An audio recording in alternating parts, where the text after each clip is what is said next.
Welcome to Always Coachable, conversations with athletes, leaders, coaches, and high performers about growth, resilience, mindset, and the lessons that shape us over time. I'm Sandy Cohen, and today's guest is Jake Newton. Jake played professional hockey for more than a decade, competing all across North America and Europe after starring at Northeastern University. Today, he is an author, a speaker, a mindset coach, a devoted father, and someone I'm proud to call a friend. His new book, The Tears of Happy Jake, shares the lessons he's learned through hockey, life, and personal growth. And Jake, here is why I wanted you on the show, buddy. What stands out to me isn't just everything you've accomplished in hockey. I think it's your willingness to keep growing, to ask hard questions, and to share what you've learned so it can help somebody else. You're incredibly humble. You're always learning, and you seem to be the same person, whether you're speaking to just one person or an entire group of people. And I think that's what being coachable is truly all about. So I'm excited to learn more about you, your journey, and what continues to drive you today. So officially, Jake, welcome to the show, bud. Yeah, thank you so much, brother. It's such an honor to be here. Obviously, I know we connected years ago, but yeah, just always grateful to come on and share. Grateful to be a part of your podcast, as I know you're just starting out, and I've had my past in hosting my own podcast, so I know all the intention that goes into it. So I'm inspired by you, brother, and again, just grateful to be here today. When you hear an intro like that, how closely is what I said to how you personally think about yourself?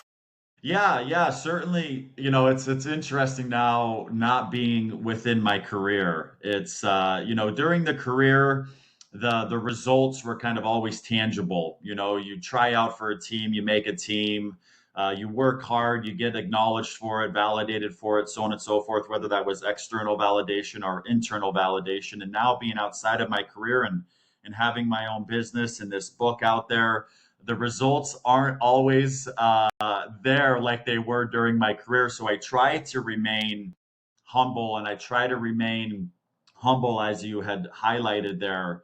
But I would certainly agree in terms of being the same person, whether I'm speaking to one or speaking to a group. Sometimes when you're speaking to a group, sometimes the nerves, Yep. It Bill, happens. It it can happens. Yeah.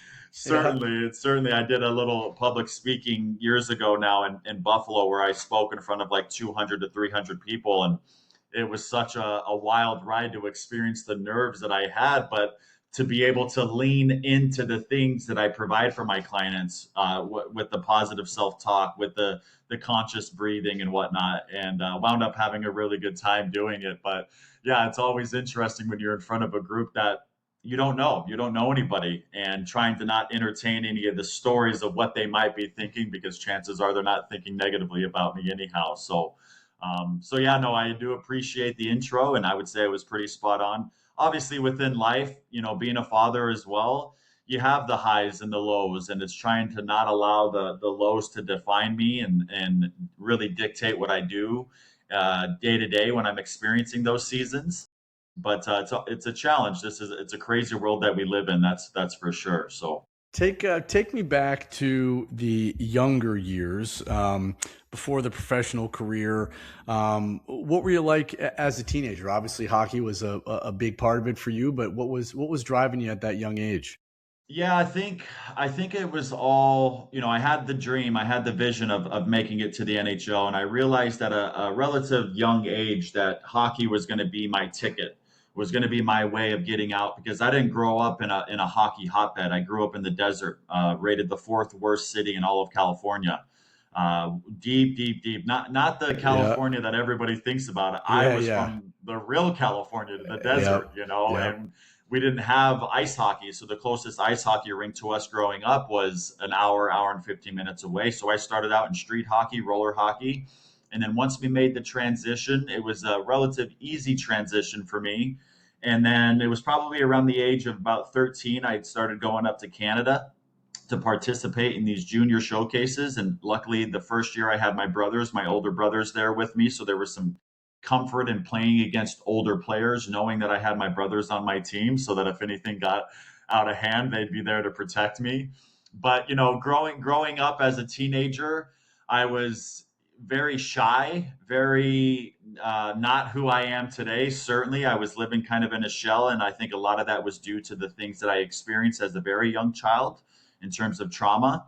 Um, and then I moved away from home when I was 15 to go and play juniors. And I was very shy. I didn't really have a clear identity outside of the sport. And so I entertained a lot of things that if I would have maybe had a mentor at that time, he or she, for me, would have maybe been able to reveal some of my blind spots because I had so many blind spots. I was so intentional and I worked so hard to give myself the best opportunity to reach that goal of making it to the NHL. But I entertained a lot of things off of the ice that I know now, and I knew when I started the healing around it was all rooted in the trauma that I experienced as a child. So if I could have maybe addressed that stuff earlier, then perhaps I had a career in the NHL. I signed that contract, but that wasn't my dream. My dream wasn't to just sign the contract. My dream was to heck play at least a game in the NHL outside of Yep. preseason. Um, but I'm at peace with it all. And the way I see it now is that I was never meant to have a career in the NHL. I was always meant to just sign that contract, go on to have a great career, for me to create a platform for me to speak, to do what I do now, to get my story out there, to have this book written, and now we're working on a documentary. So, my goal in life now is to just provide as much value as possible. Whether that's guesting on podcasts, whether Sure. that's doing a documentary, have a book written, or just in a casual conversation with somebody that I just meet. I just want my presence to make people feel safe and heard and understood, because I know that that's certainly something that I lacked as a child for sure. So obviously, I read the book, and I know a little bit more about your story maybe than most, but whatever you feel comfortable sharing. But where do you think your drive came from when you were younger, right? Because a lot of people have dreams, but not everybody does the work, maybe knows how to do the work, or is committed to either one of those things to go out and really kind of chase what they wanted. So where did that come from for you? Well, I certainly think having older brothers and seeing them work hard certainly instilled a work ethic within me, and I think then at an unconscious level, because I wasn't really necessarily aware of how bad my town was growing up, but I think at an unconscious level, I was using hockey as the driver to get out of this town, because Interesting. obviously we know the size of California. We know how many cities are in California, and I come from the fourth worst. And so again, it's not like anything was so crazy. I was at the hockey rink all the time, so I didn't see a lot of the things that were taking place, but I was good. I was a good hockey player. But again, if you want to say that's God given or naturally given talents, well, sure, I think I do believe that. But in order to maintain that and grow that, you Yep. have to put in the work. Yep. You can't just give it or be given it and then do no extra work and That's not right. be intentional in practices, so on and so forth. So I would say from that first showcase I went to at roughly 13, 14 years old, and having success in that and having scouts come up and talk to me and praise me, again, that made me realize, okay, this is something that I am good at. I've got that external validation now. And if I just continue feeding that, it's going to take me somewhere. Where that somewhere is, I have no idea. Again, for me, it was always the NHL. I didn't even know there was hockey in Europe. And when I went Yep. over to Europe for my first season, I was playing in the second Italian league during the 2012 shortened lockout year in the NHL. I was playing in the second Italian league, and I didn't even know there was a first Italian league, And so, for me, again, it was just always the NHL, and I'm grateful, and I'm proud that I pushed myself hard enough to give myself the potential. I think in today's world, everybody thinks that if you put in all the work, it's a guarantee that you're going to get Yep. whatever your dream is, and it's just Yep. not. But who you become along the way is ultimately what matters most, because that person or that version or that thing, the things that you had to do, that's going to stay with you forever. So I would say the drive, I think in a lot of ways it's an inner drive that you're born with. I think it can be cultivated, and I think I was born with it. But then I also had my brothers to look up to, and they were my power skating coaches. I spent so much time with them, and then again, recognizing at a younger age that, yeah, I am good at this, and if I just put in the work, who knows what can happen. What was your college experience like? It's interesting because I had always wanted to go to college until I got to college. Yeah. I was at a squirt tournament my first year of playing squirt A hockey. We went to a tournament in Boston, and when we were there, we decided to go to a Boston College Eagles game.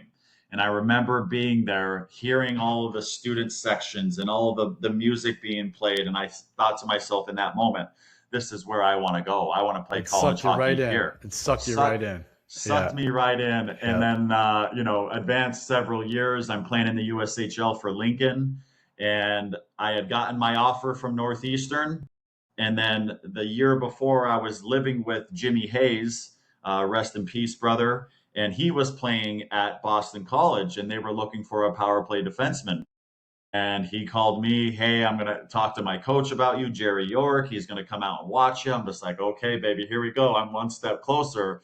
Well, Jerry came out to watch me. I was playing in Indianapolis when they were in the USHL, the Indy Ice. And I was so bad defensively that my coach put me up on forward, so I didn't get the offer, and wound up then accepting my offer from Northeastern. And for me, I was always a really good student when I was just intentional, but I wasn't always intentional. When I really focused in like my senior year, I got like a 3.6 GPA, which to me was pretty dang good.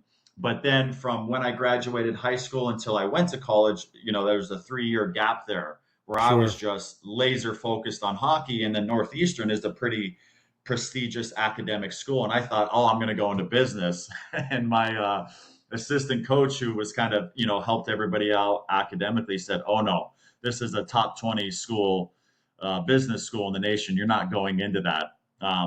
I went in for summer school, and that was one thing because, it's relatively 2 classes. And then you work out, you skate, you live in Boston, and Northeastern's right in downtown. So there was a lot of things that you can do. Um, I enjoyed the hockey component, but the balance of the student athlete life after having such a long time before or since I had Very ever hard, even right? It's very, very hard. very challenging. And the coach that I played for was very intense, probably the best hockey coach I ever had, but he brought an intensity that I wasn't accustomed to. And we spent so much time at the rink, and we went over our allotted hours per week outside of game days, like by Wednesday. And so yeah, it was just an extreme challenge to be at that type of academic school and then to be at the rink for so much. For me, it was a very tough balance.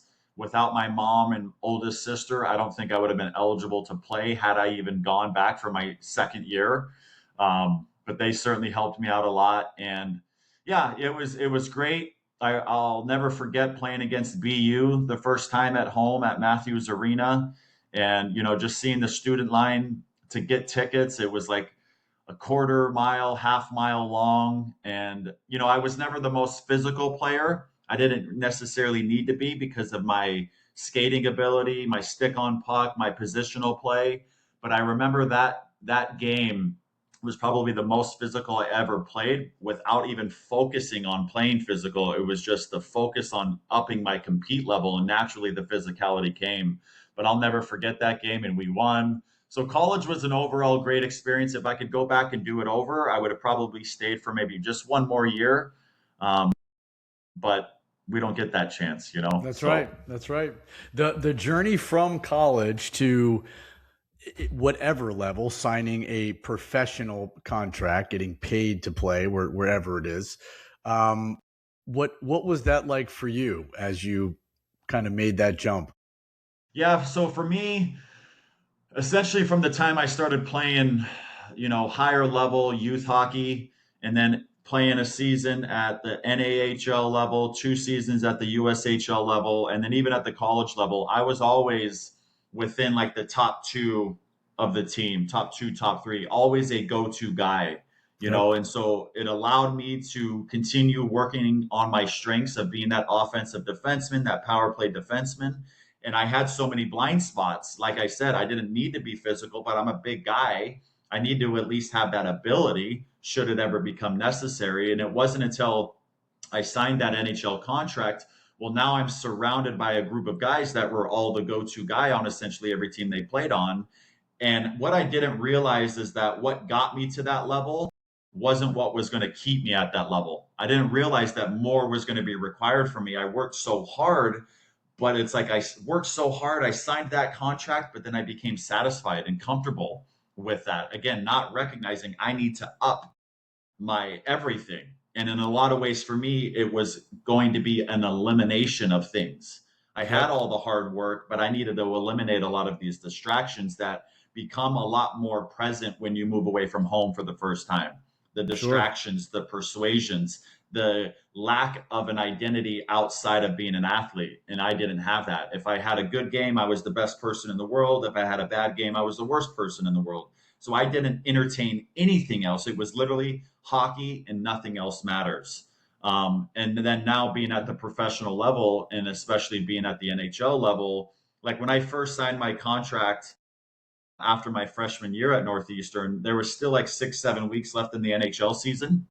I signed a 3-year deal and I went straight to Anaheim. And that eliminated 1 year, but I got the NHL experience for those 6, 7 weeks. So I got firsthand to witness the intentional work, the consistent work. And at that level, it's all about consistency. And I just wasn't understanding of that. I was still only 21 years old. What impressed you most just on that one topic? Because I hear that a lot. I think a lot of us have experienced that. Was it the shock? Was it speed of play, size of the people, how they prepared, how they worked, their mental side of it? Like looking back on it, what do you think it really was that impressed you the most, or also showed you the most differentiation between who they were versus who you were? I think for me, this is multi-layered. When I was there witnessing it, whether it was in those 6, 7 weeks or whether it was in training camp at main camp, for me it was the preparation. It was what these guys were willing to do before they even got on the ice. That I Yeah. did some of it, but I didn't do it in the, I don't know what's the right word, in totality. Like watching Scott Niedermayer, a guy that has won Stanley Cups, he's in the Hall of Fame, or at that time I knew he was going to be. Watching him take care of his body the way he did was, to me, it was just like, oh my gosh, if a guy like this is doing it, why am I not doing it? So it was that, it was the preparation. I didn't have the sense that they were so focused on their performance. They were focused on preparing themselves to the best of their ability to give them the best chance to have their most optimal performance. I And love I that. think I love that. I was always so focused on the performance, Sure. right? And I think through that, what that bred within me was nervousness, was anxiousness. Am I going to be able to play to that level? If I don't, what is the head coach going to think? What's Carlisle going to think? What's Bob Murray going to think? And so I got into this speculative type story that took me away from preparing myself properly to give myself again the best chance to perform at a level that they would be pleased with, that would lead them into wanting to keep me on the team and not trade me. So I think that's one layer of it. But then for me, it was the lack of the mental tools, the mental insights, that when I got to that level, I felt like I didn't belong. All of these hidden insecurities started to rise within me that never really showed up at the college level, the USHL level, the youth hockey level, because I was always the guy. I could lean strictly on my physical abilities, and I didn't necessarily need the mental. Not to say that I didn't have mental strength, but I sure as heck did not have mental stamina, you know. And when I got there and I'm on the ice with all of these, current Hall of Famers now and playing the preseason games, and granted I had success within those preseason games, I still just didn't feel like I belonged. I bet you see this a lot in your work. I certainly see it in mine. It's at least one of the clients I have a week, we're talking about this topic or the importance of it. Of everybody wants the outcomes and the results, right? But the areas of focus should be on the actions and behaviors that, when and if you do them, they lead to the results that you want, right? So it's like, where does that focus go? And it's hard, right? It's hard to not be outcome focused, because outcomes definitely matter. But I think you nailed it, that there are things that you can control, there are things you can't. Ironically, by just focusing on your controllables, that is going to give you the best possible chance to achieve the outcomes that you want, right? And it takes Yeah. time to learn that, right? Well, it certainly does, and I think unfortunately, like you gotta, I don't think it's true for everyone. I think there are a lot of people that are very open and receptive to feedback from others, but that's not true for everyone. For me, like I said, I had so many blind spots. I had so many teammates coming to me like, Newts, what the heck, man? Like you're the last one to show up, you're the first one to leave, and I couldn't hear them. And for me, it was life was always going to be my greatest teacher. That's why I think it's so important us doing what we do now. We can help these kids at a much younger age, in these one-on-one settings, or even at a public speaking type thing, to give them obviously tools, but insights and perspective shifts that will allow them in a lot of ways to not make the same mistakes that we did, certainly that I did. Um, Was and that the it's first time? Was that the first time for you, kind of in your life, of um, having to be open to that sort of feedback? Like, those are probably alien concepts to you. They certainly were to me, when people are giving you feedback like that. One, how do you even know how to handle it? Two, what are you supposed to do with it? Well, sure. And I think if you're not in that place of working on yourself, and I know this is true for me, is I took it very personally, like they were Sure. attacking me. And so then I'm seeing them and hearing what they said from this lens of disturbance. I was so upset and so pissed off. Like, what are you talking about? This doesn't make sense. I'm here. I'm on an NHL contract. Nothing is wrong. Well, so much was wrong. And I had to go through the process of eventually being traded from Anaheim to then winding up in the second Italian league. And man, if I could have just figured it out a little bit sooner, again, perhaps I then have that career that I had worked so hard for. But it took me getting pushed down to essentially the bottom of the barrel in terms of the hockey world, professional hockey. Again, the second Italian league. I remember being done with practices and just taking an E, kind of processing things, watching my teammates. Had so much love for them. We won a championship that year, but so many of them, hockey was just a hobby and they were tripping over themselves. They just weren't good at hockey, and that's okay. And it was in that moment that I realized, holy, like, what happened? What happened? NHL contract to this. I've been the problem all along, and I just couldn't see it. It took that for me to realize I'm the problem, but I'm also the solution. And so, what can I start doing differently now that will allow me to get back to a respectable league? And who knows, maybe one day get back to North America and play, whether that's the American League or maybe another NHL contract. But, all through that process in those 2 years, I had so many people coming up to me, but I just couldn't see it. I was Yep. still in this victim mindset that it was always their fault, never mine. So You was that know, was that a humbling realization to come to, for you, to either say, because at that moment you really have two choices, right? You're either going to dwell on the things that you didn't do, or you're going to kind of rewire, reset, and then go use that as fuel to go do those things. What was it for you? I think for me is I needed to honor what I was feeling. I needed to be angry and I needed to have some almost like bitterness towards myself and give Yeah. myself time to feel that instead of just push it away and suppress it. Because I know, Yep. and maybe I didn't know then, I certainly know now that if I push that away, well, it's going to come back at some point. Trouble. So It's trouble. exactly. So feel it. And it's okay to have that reflection, that self-reflection, and be angry at yourself and realize, man, I did so many good things, but it was all the bad things or the wrong things that I was doing that ultimately limited me the most. And so I gave myself time to feel that, but then it's like, okay, what am I going to do now? So what? Now what? Now what can I do? And so for me, I always had the physical work. So for me, it was how can I get this thing how can I rewire this thing to be more optimal, to start working for me, where in the past it's consistently been working against me? How can I open myself enough so that when I do receive feedback, I can be more receptive to it? Maybe it's not coming in the way that I want or that I need, but can I detach myself from the emotion in which it's being spoken with and see if there's any validity within it? you How'd you know know. how to do that? That's a huge thing. Did you take that on by yourself? For me, it came from reading books. And I've read so many of the mental toughness, the hockey tough books, the Mind Gym, the Champion's Sure. Mind, the Relentless. For me, it wasn't until I started getting into a deeper understanding of my thoughts, my feelings, and my emotions. And once I started to understand my emotions, well, then I'm better suited then in understanding that I can also control them or at least manage them, you know. And that didn't come from reading those mental toughness books. That came from me reading more mindfulness books and meditating more and breath work, and understanding like warning signs within myself when things aren't going my way, or when somebody says something's going to start, building within me. That's me. That's not them.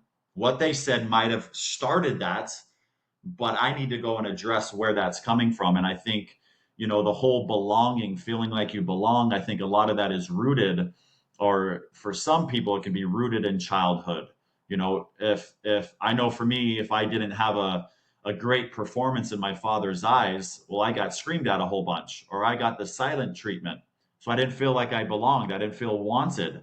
So I needed to go there so that I could, heal the roots so that the surface level stuff didn't have such a deep impact on me, you know? Do you think that the level of coach that you are now, and to be able to coach, whether it's your son's team, the kids versus work with the pros that you work with, do you think that you had to go through those things yourself to really experience it to be as good as you are at it now? Yeah, absolutely. Teaching it. Yeah. Yeah, yeah, because it's one thing to go through the experiences, but if you're not learning from it, right? If you're not gaining insights into your own life, in the fire in your own life, and growing from that, how can you truly help somebody else to do it, and I know there's a lot of value that people provide out there that, learned about certain things within a classroom or from a textbook. And I know there's value there, but if those same people didn't go through it, and they don't know what it truly feels like to work so hard for something and to get told no, or to get benched, to get scratched, to get traded, to be screamed at, whatever. I just know in terms of what we do, two of the most important things is the connection and then the trust. And I think if you are a person that has lived what this other human being is living, they are more like able to trust what it is that you're saying. If you can provide them stories or examples from your own career or your own playing days, man, it's just going to land a little bit differently, you know? When did you realize that going on this mission or doing the things that you're doing now, when did you realize that that was going to be the next step for you after your playing days are over, and as you're working on bettering yourself and growing and certainly listening to what is going on, which I think is super important? when when did you learn about yourself that this is what you want to do? So even before I finished my career, I was kind of doing this. I had been working with a guy from up in Canada. I was a big part of his business, his program, and so I had already kind of, in some ways, kind of laid the groundwork. But I didn't think that my career was going to end when it ended. It did because I was done being away from my kids. I was over in Europe playing, away from my kids for 9 months at a time, going through a divorce, and I just got over that. Okay, so I'm going to be done playing. Well, what am I going to do now? And so I had continued working with him until I didn't. I was into coaching private lessons, working with, small groups. But then it was like, I love the physical stuff and I'm great at coaching that. But I can see all of these kids and how mentally stuck and trapped they are. So I'm no longer working with that guy from up in Canada. Well, what can I do? Well, I can start my own thing, you know? And so I did that. And I think being able to finish my career, get straight into private lessons to see that this is the thing that everybody's missing. It's the mental Sure. side of the game that nobody It's the truly separator. It's understands. the separator. It truly is. It Yeah. truly is. And it's a challenge because hockey is such a physical sport. If we want to improve, we have to go do more physical things, right? If I want better hands, well, I better be working in the backyard, better skating, get the power skating coach, stronger. Well, I got to spend more time in the gym. But for so many players, and again, it was true for me. It was my mindset was always working against me. Okay, well, man, if I could just help these kids at a young age, whether it's 14 years old or heck, some of the clients that are in their 30s, they're still very childlike emotionally, Yep. you Yep. know? And so, but if you can get a kid at 14, 15, 16 years old, man, you can change the It's trajectory of ideal. their life. For me, honestly, I didn't realize this for a long time. We had training facilities before doing what we're doing now. I mean, always in the hockey business, but I always knew we would help make better players. And we work with some very, very high level players, just like you do. What I didn't realize though was that we really are in the help build better human being business, right? Like hockey's just the vehicle. Um, but I remember the first time having impact on a younger person who I don't even think at that time they had any collegiate, certainly no pro, but any collegiate aspirations for hockey. It was a high level participatory activity. Okay, whatever. Um, but they wanted to get better. And they were willing to grind. And the parents loved the lessons being taught. Show up, don't quit, get your mind right, put in the work. Um, and I remember having impact at that point. And I'm sure you have a similar story, but looking back on it, don't you think that like that's essentially who we are? Like we're helping make better human. Whatever happens with hockey, okay, whatever. But to have the impacts that you're having, I mean, don't you feel good about that? I certainly do, especially, because I don't have any currently. I might potentially be getting one, but I've not had a lot of female clients. So I'm just typically working with boys or men, and me being a father, knowing the impact that I've had on my kids in terms of where I'm at mentally and emotionally now and the things I've been able to teach them and guide them on. Yep. Sometimes I'll bring that into my sessions, like, whether it's a 14, 15, whatever. You ever see yourself being a father? Yeah, yeah, probably. Well, man, look at all the work you're doing on yourself now. That's Just right. imagine, what you're going to be able to teach your kids. And so it is, and it's an approach that I've always taken within this type of work is that every client they're more human than they are athlete, and I that will love that. I forever be love the that. case. And so a lot of the tools that I provide, yes, it's the focus is on hockey, but it can be used within every area of life. And I never attach mental health into what we do because of the stigma, the resistance that's still there. But if they're willing to be intentional and consistent with what we are providing them with, undoubtedly their mental health is drastically going to improve. And it's not to say that it's bad, but I think in this world, we all have struggles regardless of age. And yeah, they're going to Were go you? on to be. Yeah, go on, go on. I was just going to say they're going to until the moment that they pass away, they're going to be human. They're going to be a Yes. person. Hockey's going to end at some point, and the things that we help people with, yes, the focus is hockey, but they're going to be able to use it in life outside the game. Somebody asked me this a long time ago, so I did not come up with this, but that's why I'm asking you. So no jabs intended. But Yeah. somebody asked me a long time ago if at that moment, maybe this was 10 years ago or so, if I was at peace with how my career turned out. And at first, of course, I accomplished good things and was super proud of it.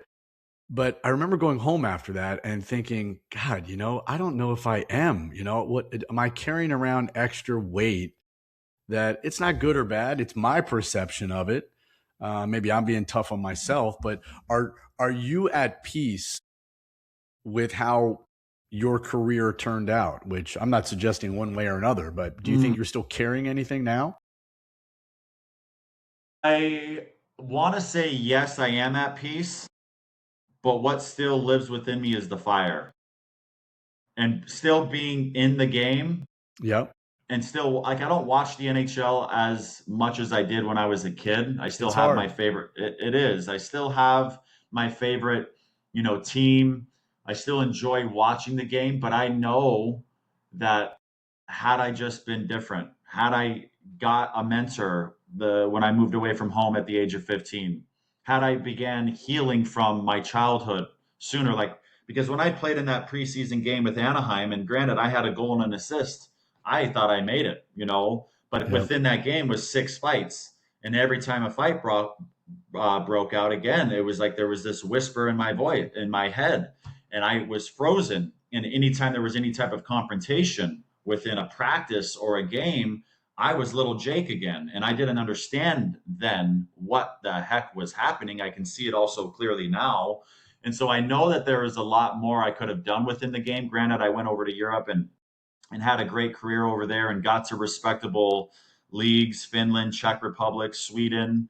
But again, I didn't want any of that. I wanted the NHL. And so I think, yes, I'm at peace. Like I ended playing on my own terms. Granted, I would have loved to have my kids over with me for one more season, but then I also got the opportunity after my career was done is to play in that summer 3 ice league, and my kids got to travel with me, be in the locker room with me. I won the championship the first year of that league, and my kids got to watch that, and that helped provide me with a little bit more peace as well. But I don't know, I think we'll always have that fire in us, that drive. Like there's nothing we can do That's now. right. That's different, and I understand because it's hard to do this, right? It's hard to look back and not see the stuff that maybe you didn't like or how things turned out. And sometimes it's equally as hard to say, this, I actually achieved a lot. It doesn't mean that I have to love everything the way that it happened, but that's what I meant by at peace, to look back Yeah, and say, you know what, it was what it was. yeah. And it was never supposed to be anything different, That's right. That's right. you know. It's tough. I know it's a hard thing. What do you see, if I had to put you on the spot, as what concerns you the most about 13, 14, 15-year-old athletes that you come into contact with today? Is there a developmental trait that maybe they're missing, or is there one thing that bothers you more than something else? I think it's the age of social media. Obviously we didn't have that necessarily when we were growing up, and I think it could be such a positive thing, but I think in this world, I think it's very toxic in a lot of ways, and there's so many kids that are on it and comparing themselves to this person, that person, signing here, so on and so forth. And it's even at the youth level, they're making these announcements that they're playing for the Pens Elites or for the Yep. BK Select, so on and so forth. And I think if kids just spent way less time on that and just focused in on themselves, that they would have a lot more good feeling about themselves. It's like sometimes they're using social media as like a validation point, and it's just not that. It's never going to be that. So I think the more time they spend on the screens, which I believe so many youth players are now, I don't think they understand what's going on to them mentally, in your brain waves, and they don't understand that they're bringing tension into their craft, whether that's working on their hands or working on their shot or at the practice rink or heading into a game. I don't think people understand what the cell phones do to your brain waves, and it makes them very active. And most people don't know how to calm that down. And so I think if we could separate ourselves an hour and a half before we know we're going to go and do anything sports related, I think they would get a lot more out of what it is they're actually doing. I think it would lead to less frustration. I think it would lead to less comparison. And I think it would lead them into just an overall better feeling about themselves. What are you? I got two more for you. What are you still working on, like for yourself? You're obviously a very introspective guy, and what are the things that you are still trying to develop for yourself to make you a better father, a better coach, better mate, or whatever? Yeah, so it's interesting you ask this now, as I'm in a newer relationship. I was married at a young age. It's been 9 years now that I've been divorced. I've only had one relationship since then. And this new one, is By the way, opening me. she didn't call me and tell me to ask you that question, by the way. Yeah. I know that's okay. Yeah. That's okay. That's funny. I think what I'm learning is how to be more receptive to love, and how to be selfless. I think in order to get to the levels that I got to within the game of hockey, I had to be selfish in a lot of ways. And I still have elements of that within my now outside of hockey life. And so she is revealing to me blind spots that I'm grateful for. It sucks. It's not easy. But we both remain relatively grounded, and so she's redefining for me what love is. And I've had many different people within my life do that. But for it to come in this type of relationship, it certainly is a little bit different. So that's certainly one thing.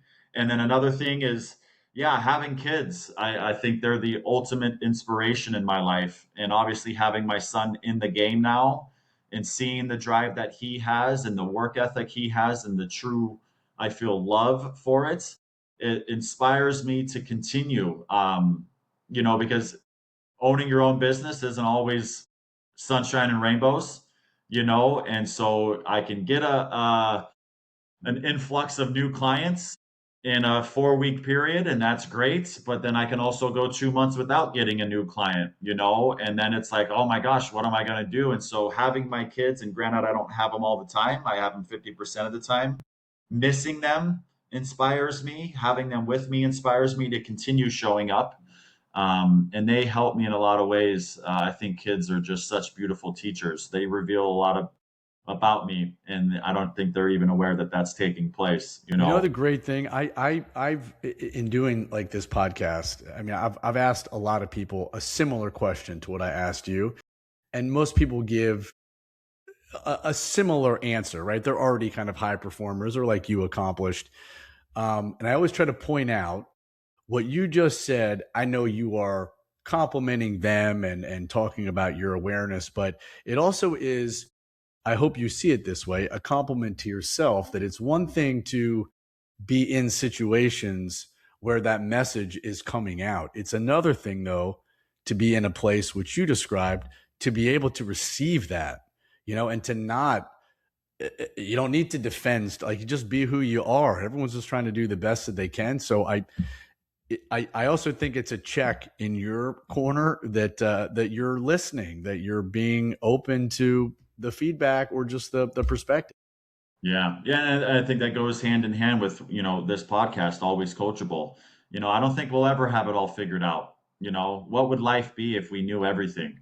If we understood everything, what would there be to live for anymore? And so I think it's understanding that we don't know everything. It's being open to that realization, and then ultimately being open to learning, whether that's from your own experiences or from other people Yep, or from a gentleman like yourself. I imagine if you and I sat down for a few hours, we could learn a lot from one another, absolutely. and Yep. I think to get yourself to such high levels within anything, no matter if it's sports or if it's business or if it's corporations, whatever, again, it requires a lot of sacrifice. It requires a lot of dedication, a lot of discipline, and a lot of selfishness. And so through that, you might think that you have it all figured out, but I don't think we'll ever have it all figured out, And so just knowing that, I think it just opens that door for more conversations, more receptive feedback. And I think the more you realize we don't know as much as we think we do, That's right. then you're ever learning forever. Well, I'm a huge fan. Obviously, we have a relationship outside of this. I'm always in your corner. Love to see the progress of just accomplishment. I'm a huge fan of your book. I think I told you I read it, on basically over two different flights. I was traveling somewhere. But if anybody wants to learn more about you or the things you do, where should we send them? I'm feel zero conflict in giving you the chance to tell people if they want to hear more. Yeah, for sure. So, obviously, like you had mentioned in the beginning, the book that was written all my life, and I think, yeah, so I'm not the author of that book. I have written a book, but that book, I had always known that I wanted a book on my life written, obviously Yep. realizing and becoming more aware of the things that I did experience. I just knew I wouldn't be the one to write it. So like you had said, it's called The Tears of Happy Jake. You can find that on Amazon, really anywhere in the world, relatively, I believe. And then in terms of, myself, I'm on Instagram at Newton's Mind 55. My website is newtonsmind.com. That's the name of my business. My slogan is Take Back Your Power. Love And it. in a lot of ways, I'm still trying to take back my own power in my own life. So yeah, Facebook, I'm just Jacob Newton. LinkedIn, I'm just Jacob Newton. Both of them would have pictures of me, but yeah, life is beautiful. Life is interesting, and I think as long as we stay coachable, we'll be all right. Oh, look at this. The guy's a pro. He's a pro. Well, honestly, thank you so much for agreeing to do this. I know you're a super busy guy, and thanks for the folks who are listening, spending time with Always Coachable. If this conversation gave you something, we ask that you share it with someone who's still growing. You can find us wherever you get your podcasts and on YouTube at Sandy Cohen Official. And remember that the best never think they've arrived. So stay curious, stay coachable. I'm Sandy Cohen, and we will see you next time.